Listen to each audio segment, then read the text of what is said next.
So the algorithms to keep in mind, and it's pretty simple to visualize, but I'm going to do one of two because I've got two various sections to put in. I've got this to put in, I've got these to put in, so the ones that aren't like the previous cubes are going to be these, this guy here, this guy here, this guy here, just basically these kitty corners. So the first algorithm that I'm going to use is going to be patterned very much like the previous one, but what this is going to cycle is this is going to come up to here, this is going to come down to here on this side, and this is going to come over back to here. And the thing that I got to keep in mind as I'm doing this is if my first move comes from the center, you know, to move these guys, my turning move has to come from the end. And vice versa, if my first move comes from the end, my next move after turning must come from, by center I mean the one that's right over. That way I'm only going to be cycling the pieces from one end to the next. That doesn't have to do with any of these edges or any of the corners. So let's see if I can position this in a way to get a side. So in the algorithm, this will move up here, this will move here, and this will move here. So I'm going to be cycling these guys around, and the overall effect is, of course, a green one will be here, brown one will be here, and then another brown one will be here, and we'll see if that's the right one. So what I'm going to do is same kind of thing. Bring this up, forward, and then turn this here, backwards. Now instead of moving the end, I'm going to move, actually I'm going to be moving the end. If I ever get lost, I just look down here and saw that I moved the second one to the end. So this one is going to move up, and then I'm going to just get them back. This is kind of a variation of how we're getting the sides. Put this in here, bring this down, move this back, and then bring this down. So bear in mind the overall effect is I didn't hit all of these things that I put in, I'm just moving these guys around. Same thing here, I shouldn't have moved any of those. So this did get put in here, and the green one came up over here. Alright, so here's the overall effect. Green one moved here, this brown one moved over here. So what I'm going to do next is the same thing. This green should move here, although this isn't really the right green, is it? But this brown one was moved in. So I'm going to move this out of the way and start cycling these guys around. And that should be okay. So this will come here where it needs to be, this will come here where it needs to be, and this will come here where it needs to be. See, show that again. This will come here, this will come here, this will come here. So I should have put in a couple like that. So this comes up, forward, back over here. Now this was in the middle, so this has to be at the end. Bang, turn,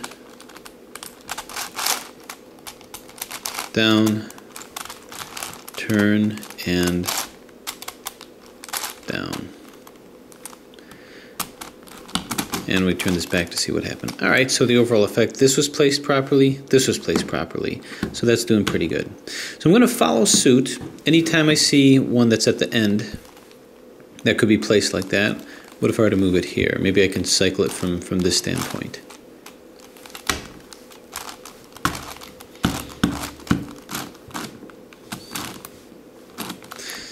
And nope. Okay.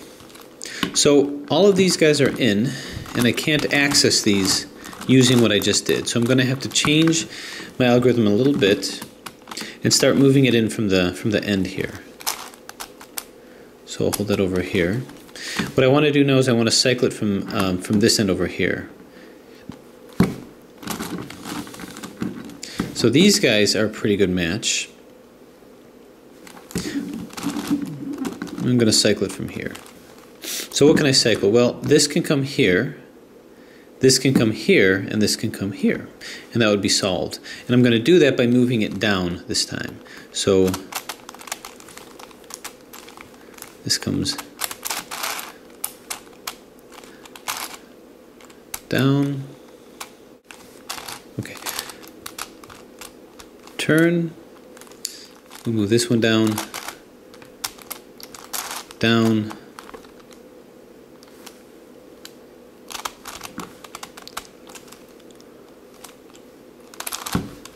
Turn.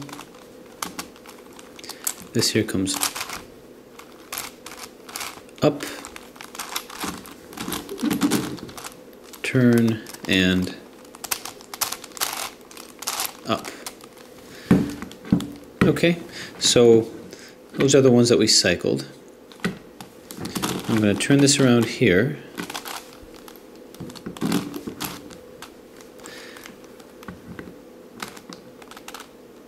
Okay, now how can we cycle these? Okay, I'll move this here so that I can cycle this down to here. And this one needs to change. So I'm going to put this down here. First, let's line it up in a way that makes sense. So this comes down. So down, turn. I'm going to protect this side over here. So now move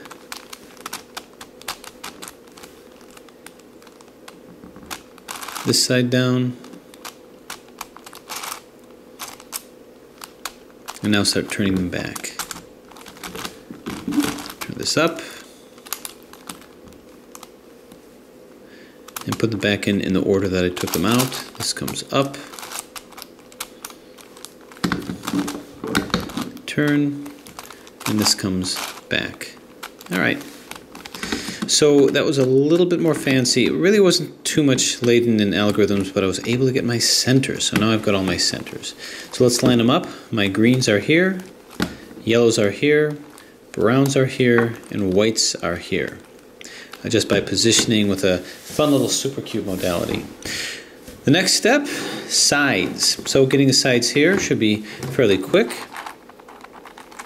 Make sure we've got all of our centers lined up. Kind of bring this back to home here, there. Now putting in the sides, we just have to keep in mind the concept of this being like a cube, and it's done the same way. So I have to be aware of my orientation. So this moves in here. So what I'm going to do is move it down to get the side, and just like with the large cubes, move it across here, move this down, move this across here, and then move the whole thing up. So I got that over here. Keep doing that.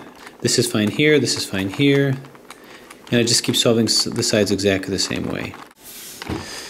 So let's see what we've got here. Now I think we've got it, yep, we've got it to the last two centers.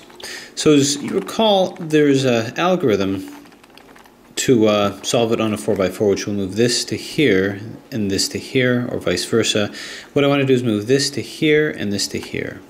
So if I'm going to move this to here, then you move this over like so. And then we apply the algorithm that you should already know as to how to do that, which is R, Fi, U, that is U, then Ri, F.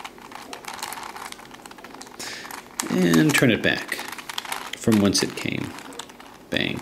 And that puts that in. So now we have all of our edges in place in configuration. So move to this guy. Same kind of thing, we're going to put these edges in, but now we have a little added issue of making sure we have the right orientation here. So it's the same thing, it's just a little bit more labor intensive. Try to get things that, that line themselves up. And this lines up to here pretty well. So turn down here, turn here, and then replace it with this. Right, Noah? Mm-hmm. Absolutely. Absolutely. Okay, now the next one here.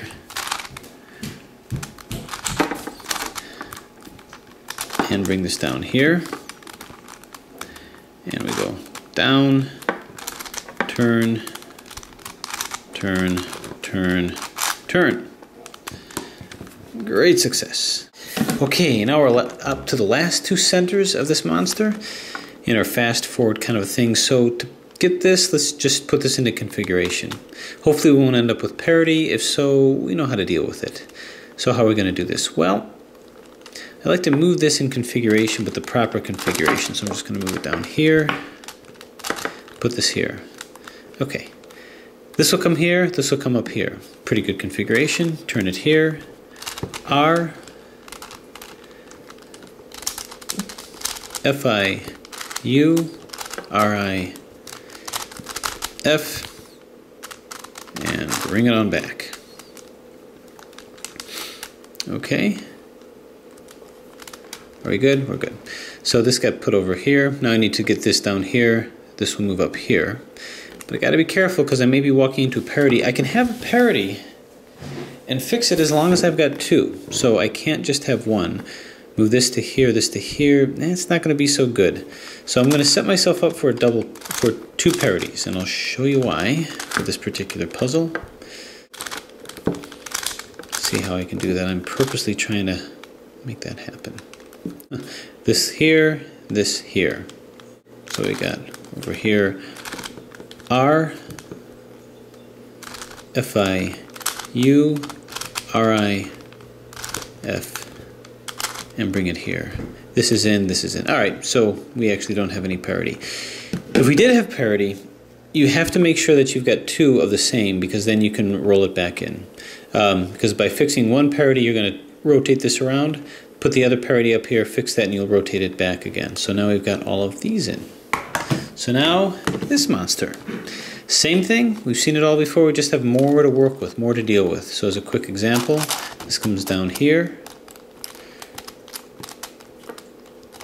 like so, and then turn, turn, turn, and get us back. So I'll just keep working on that side over here, up. Okay, so we got this edge, and now we just follow suit, do the same thing. Okay, the last two centers here. Now, the problem is that I have parity here. If you notice, this is shaped wrong, this is shaped wrong. But that's actually okay. As long as I have two parities, then I can switch this, flip this, but this is going to be all messed up, and then I just flip this again, flip this one, and this will be fixed. So what do we mean by that? Well, we'll do the Red Bull algorithm. So 2R,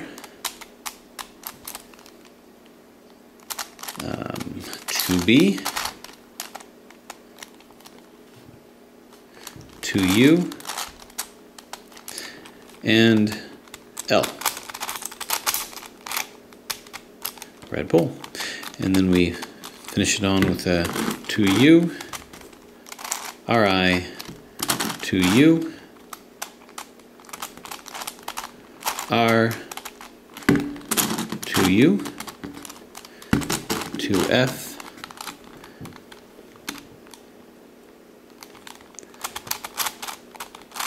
R, 2F, Li,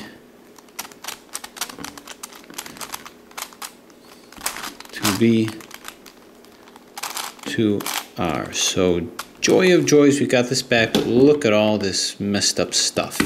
That's okay. Move this here, do the same algorithm, which I'm going to whip right through.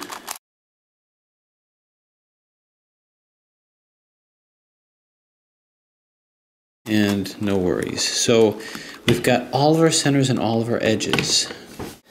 Okay, so now all of my edges are in, and all the edges are where they need to be. So what I've done is I've taken my three giants and I've converted them, collapsed them into megaminxes, keeping in mind that this guy here, being even, could have a parity that I just don't even realize. These will not have those parities. All parities were dealt with early on. If this was flipped over or this was flipped around, I was able to do that. Same thing here. If there's a variety of different flipping around, I've already dealt with that, so I'm not going to end up with that end parity. So let's go ahead and solve this like just like a megaminx. Or, I keep saying that, don't I? Let's solve this just like a master morphinx.